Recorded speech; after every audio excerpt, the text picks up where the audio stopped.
व्यासपीठ पर विराजमान स्वामी जी को मैं प्रणाम करती हूँ तथा सामने उपस्थित आप सभी को मैं श्रद्धा से प्रणाम करती हूँ। मैं प्रगति शुक्ला, कामत सरस्वती इंटर कॉलेज की छात्रा, आज आप सभी के समक्ष स्वामी विवेकानंद के व्यक्तित्व और कृतित्व के विषय में अपने कुछ विचार व्यक्त करना चाहती हूँ।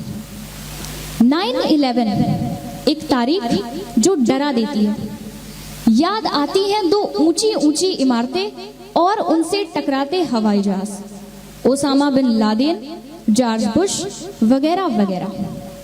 हम इस तारीख से डरते इसलिए हैं क्योंकि हमारा पॉइंट ऑफ रेफरेंस गलत है। 9/11 के नाम पर हमें वर्ल्ड ट्रेड सेंटर के धमाके तो सुनाई देते हैं, लेकिन हिंदू धर्म की सनातन संस्कृति को पश्चिम के पटल पर खोल देने वाली विवेकानंद की अमृत वाणी नहीं सुनाई देती। क्या था वो भाषण जिसने पश्चिम को ही नहीं बल्कि पूरे विश्व को भारत का मुरीद बना दिया? क्या थे वो पहले 5 शब्द जिन्हें सुनकर छोटे छोटे या बड़े बड़े इंसान भी भौचक्का रह गए? और क्या सीखा हमने उस शिकागो स्पीच से, जिसे भारत के सर्वश्रेष्ठ व्याख्यानों में से एक गिना जाता है? मेरे लिए 9/11 का मतलब है नरेंद्र, और आप सभी के लिए 9/11 का मतलब नरेंद्र ही होना चाहिए और कुछ नहीं। नरेंद्र नाथ दत्त, जिन्हें आज पूरा विश्व स्वामी विवेकानंद के नाम से जानता है। हमें 9/11 क्यों याद रखना चाहिए? क्योंकि इस दिन भारत के एक युवा सन्यासी ने पश्चिम के बड़े बड़े सूट बूट वाले विद्वानों को बौना साबित कर दिया।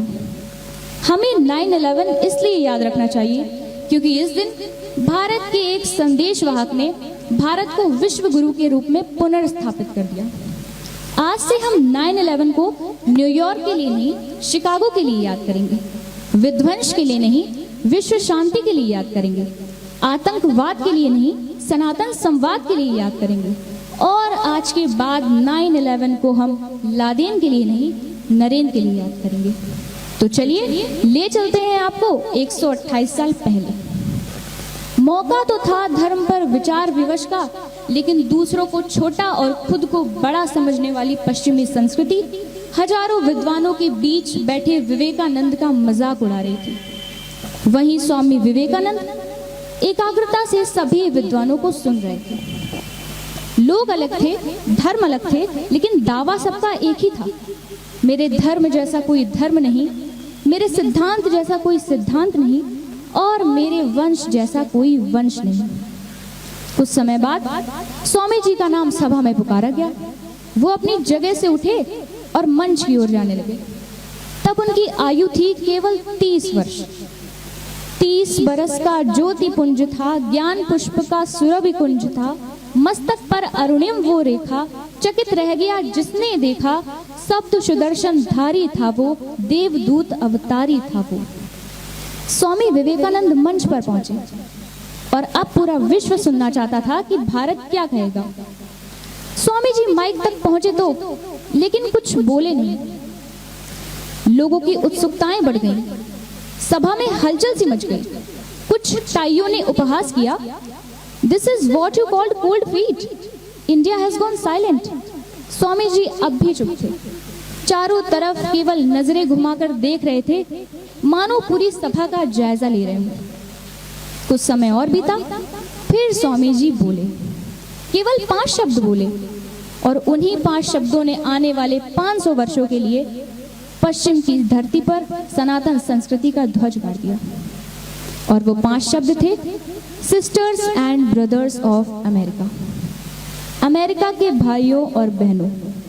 फिर क्या 2.5 मिनट तक लगातार तालियां बजती रहीं, जबकि अभी तो स्वामी जी ने कुछ कहा ही नहीं था। ये 5 शब्द इतने मर्म स्पर्श इसलिए हो गए थे क्योंकि ये किसी व्यक्ति के मुख से नहीं, बल्कि सनातन धर्म की मूल संस्कृति से उपजे थे। अयम निजः परो वेति गणना लघु चेतसाम, उदार चरिता नाम तू वसुधैव कुटुंबकम। कथानक व्याकरण समझो तो सुरभित छंद हो जाए। कथानक व्याकरण समझो तो सुरभित छंद हो जाए।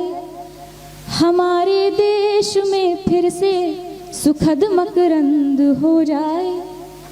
मेरे ईश्वर मेरे दाता ये कविता मांगती तुमसे, मेरे ईश्वर मेरे दाता ये कविता मांगती तुमसे।